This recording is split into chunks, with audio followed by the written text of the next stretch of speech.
Yo, how y'all been today? Today we have the second video in the stock market series. We're gonna be talking about what is a stock and why they always go up and down, up and down. So we're talking about that today. Should be fun, it should be good. We're gonna hop into it. If you haven't seen my other video, which is the first video in this series, the link is up above. And if you want to help yourself with your personal finance stuff, or you want to improve yourself, or you just like me because I'm a dope person, bro, I heavily encourage you to click the subscribe button and turn your notifications on, because starting next week, I'll be posting 2 videos every single week. And without further ado, let's get into it.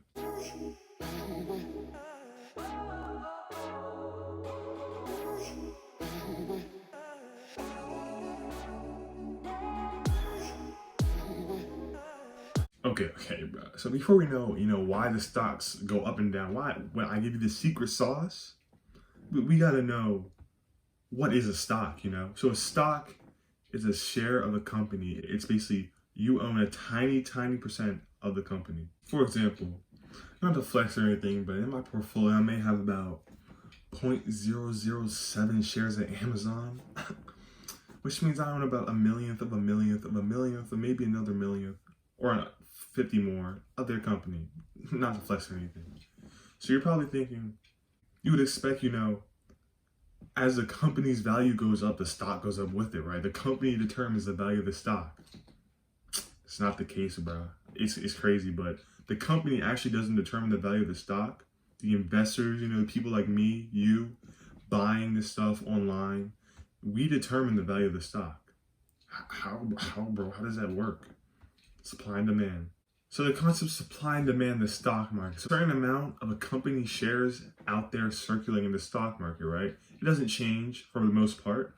So if I buy my share, right, but then more people, a week later, more people want my share, the price is going to go up because the supply of the stock has stayed the same, but more people want it. So there's a higher demand for the stock, right? Which means I can sell my stock at a positive. I can sell it for so many more dollars, right? Because more people want it, right? And the same with the opposite. If I get a stock and less people want it, right, because they think for some reason it's bad, I'm gonna have to sell it at a lower price than I bought it because not as many people want it, right? It's just like clearance. Clearance are clothes that go on sale because either no one wants them or the department store doesn't want them.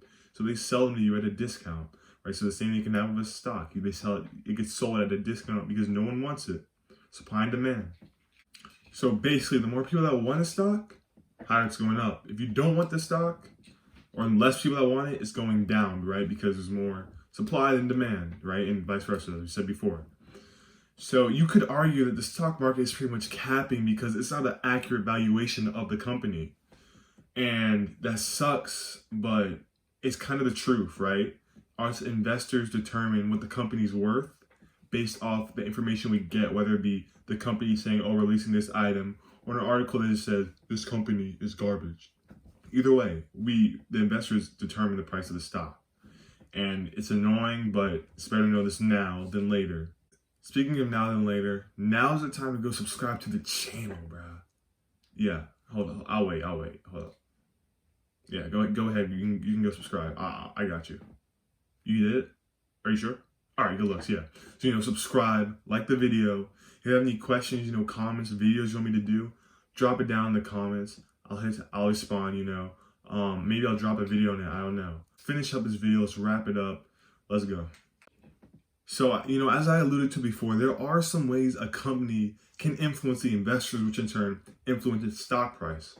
Some of these ways, as I said before, showing new products, Apple iPhone. If I show my fresh new phone, investors are like, yo, that's tough.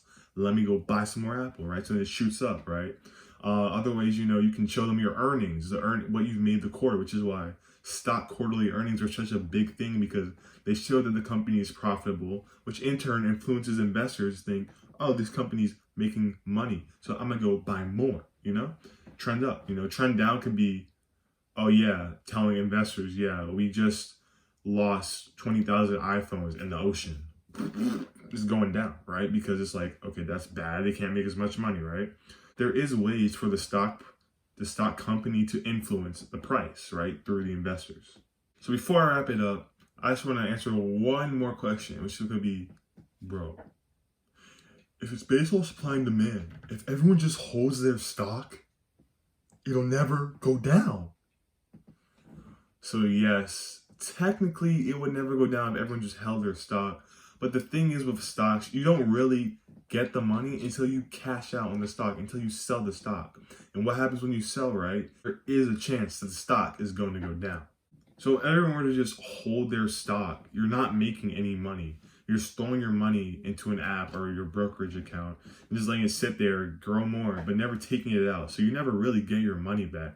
So it'd be pretty much pointless to just hold your money and never pull out, right? Because you're not making money. I hope this video helps you understand what a stock is, why stock goes up and down the market, how companies influence their own stock. I'll be giving a way more in-depth video on that coming up, right? So if you like the video, as I said before, like, comment, subscribe. I'll be dropping 2 videos starting next week after we're going with this SAT standardized test this weekend. And I'll see you guys then.